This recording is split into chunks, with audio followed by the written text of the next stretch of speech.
আসসালামু আলাইকুম, সবাই কেমন আছেন? আশা করি সবাই ভালো আছেন। তো আমি আপনাদেরকে সবসময় আল্লাহ তাআলার কাছে দোয়া প্রার্থনা করি আপনারা যেন সবসময় ভালো থাকেন এবং সুস্থ থাকেন। আমার জন্যও দোয়া করবেন। মানুষ কোনো কিছু না চাইলে কোনো কিছু পায় না, সেটা সবার ক্ষেত্রেই হোক। যেমন আপনি একটা কিছু করতে যাবেন, আল্লাহ তাআলার কাছে চাইতেই হবে।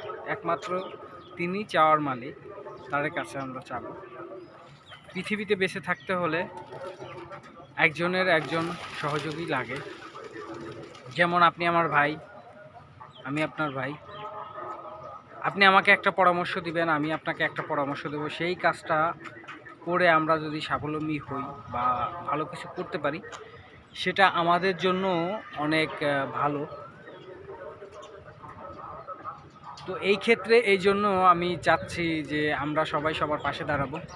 কবুতর সম্পর্কে যদি আপনি কোনো কিছু জেনে থাকেন তাহলে আমাকে জানাবেন, আর আমি যতটুকু জানি ততটুকু আমি জানাবো। তো আমি সবসময় দেখা যায় যে কবুতরের পানির সাথে আমি সিনামিন বড়িটা বেশি খাওয়াই এবং স্যালাইনের পানিটা খাওয়াই। তো আপনারাও এটাও কন্টিনিউ খাওয়াইতে পারেন। আর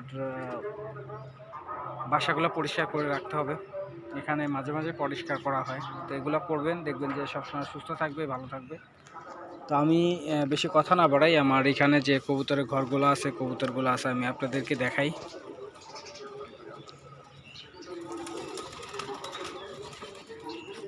তো কবুতরগুলা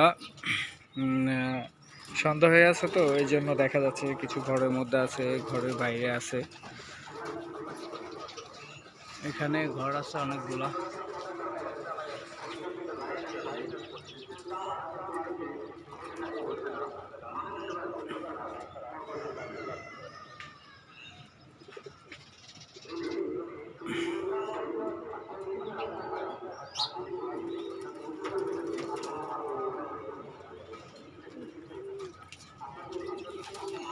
তো কবুতরগুলার দেখতে কিন্তু অনেক সুন্দর লাগতেছে এবং বিউটিফুল লাগতেছে আমার কাছে। আপনাদের মাঝে কীরকম লাগতেছে আমার এই কবুতরগুলা, তো কমেন্টের মাধ্যমে আপনারা জানাতে পারেন।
একটা কবুতর দেখেন, এক জোড়া নতুন নিয়েছে, নতুন জোড়া নিচ্ছে আর ওটা খাওয়া খাই করতেছে।